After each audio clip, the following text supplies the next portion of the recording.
తెలంగాణలోని యాదాద్రి భువనగిరి జిల్లాలో భువనగిరి సమీపంలోని మానేపల్లి హిల్స్పై భక్తుల ఆధ్యాత్మిక విశ్వాసానికి ప్రతీకగా వెలిసిన పవిత్ర క్షేత్రం స్వర్ణగిరి.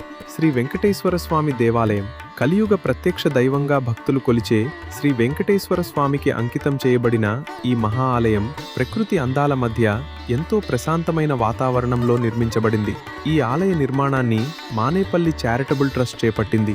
భక్తి, సేవ మరియు ఆధ్యాత్మికతను మేళవిస్తూ నిర్మించిన ఈ దేవాలయం తెలంగాణలో ఒక ప్రత్యేకమైన ఆధ్యాత్మిక క్షేత్రంగా నిలుస్తోంది. మార్చి 2024లో ప్రముఖ ఆధ్యాత్మిక గురువు చిన్నజీయర్ స్వామివారి చేతుల మీదుగా శ్రీ వెంకటేశ్వర స్వామివారి ప్రాణప్రతిష్ఠ మహోత్సవం వైభవంగా జరిగింది.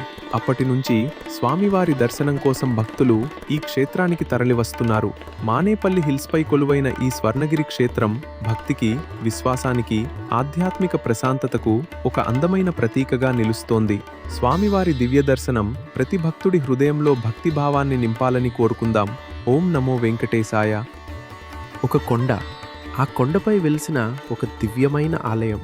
ఆలయాన్ని చేరుకోవటానికి 108 మెట్లు, 4 వైపులా ఆకాశాన్ని తాకే రాజగోపురాలు, 5 అంతస్తుల విమాన గోపురం మరియు గర్భాలయంలో 12 అడుగుల ఎత్తైన శ్రీ వెంకటేశ్వర స్వామివారి దివ్యమూర్తి. ఇది కేవలం ఒక ఆలయం కాదు, ఒక భక్తి సంకల్పానికి రూపం. ఒక కుటుంబానికి జరిగిన అనుభవం ఒక దైవ కృపకు కృతజ్ఞతగా మారి ఒక మహత్తరమైన దేవాలయంగా రూపుదిద్దుకున్న ప్రదేశం అదే యాదాద్రి భువనగిరి సమీపంలోని మానేపల్లి హిల్స్పై కొలువైన స్వర్ణగిరి శ్రీ వెంకటేశ్వర స్వామి దేవాలయం. ఇక్కడ ప్రతి శిలలో ఒక కళ ఉంది, ప్రతి అడుగులో ఒక ఆధ్యాత్మిక అనుభూతి ఉంది, ప్రతి సన్నిధిలో ఒక దైవత్వం ఉంది. అసలు ఈ స్వర్ణగిరి ఆలయం ఎలా ఏర్పడింది? దీని వెనుక ఉన్న ఆ కథ ఏమిటి? మరి ఈ ఆలయాన్ని ప్రత్యేకంగా నిలబెట్టే విశేషాలేమిటి తెలుసుకుందాం. స్వర్ణగిరి అంటే బంగారు కొండ పేరు మాత్రమే కాదు, ఆ పేరుకు తగినట్టుగానే ఆలయం సూర్యకాంతిలోనూ సాయంత్రం వెలుగుల్లోనూ బంగారు కాంతులతో మెరిసిపోతూ కనిపిస్తుంది. అందుకే స్వర్ణగిరి నేడు తెలంగాణలోని ప్రత్యేకమైన నూతన ఆధ్యాత్మిక క్షేత్రాల్లో ఒకటిగా గుర్తింపు పొందుతోంది. 2018లో ప్రారంభమైన నిర్మాణం అనేక సంవత్సరాల కృషి తర్వాత 2024లో భక్తులకు ఒక దివ్య క్షేత్రంగా అందుబాటులోకి వచ్చింది.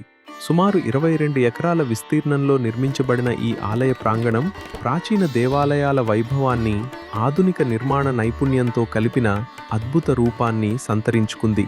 2024 మార్చి 6న స్వర్ణగిరి శ్రీ వెంకటేశ్వర స్వామి ఆలయంలో ప్రాణప్రతిష్ఠ కార్యక్రమం జరిగింది. త్రిదండి చిన్న శ్రీమన్నారాయణ రామానుజ జీయర్ స్వామి మంగళాశాసనాలతో ఈ ఆలయం భక్తులకు మరింత ఆధ్యాత్మిక ప్రాధాన్యతను సంతరించుకుంది. ఇది ఒక కొత్త ఆలయం అయినప్పటికీ దాని రూపకల్పనలో మాత్రం మన దేశంలోని శతాబ్దాల నాటి ఆలయ నిర్మాణ సంప్రదాయాల స్ఫూర్తి కనిపిస్తుంది. స్వామివారి ప్రధాన సన్నిధితో పాటు స్వర్ణగిరి ఆలయ ప్రాంగణంలో మరెన్నో దైవ సన్నిధులు ఉన్నాయి.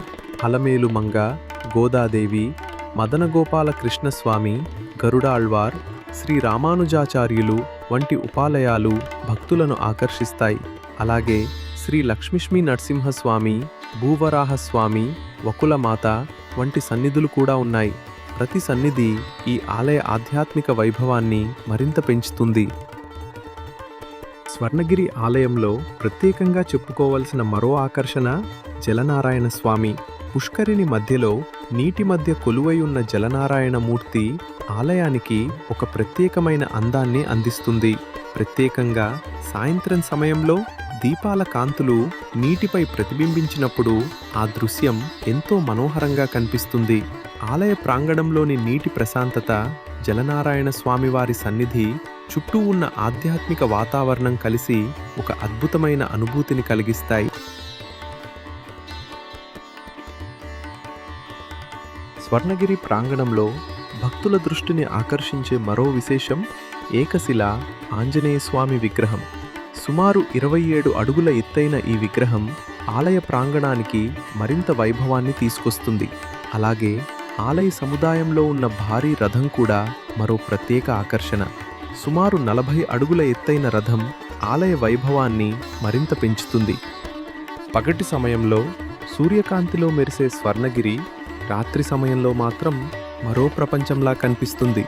ఆలయ గోపురాలపై పడే వెలుగులు, స్వామివారి సన్నిధిలోని దీపాల కాంతి, పుష్కరిణిలో ప్రతిబింబించే లైటింగ్స్, కొండపై నుంచి కనిపించే చుట్టుపక్కల కల ప్రాంతాల వెలుగులు ఇవన్నీ కలిసి స్వర్ణగిరిని ఒక అద్భుతమైన దృశ్యంగా మార్చేస్తాయి. స్వర్ణగిరి మానేపల్లి హిల్స్పై దైవభక్తికి ప్రతీకగా నిలిచిన శ్రీ వెంకటేశ్వర స్వామివారి దివ్యక్షేత్రం.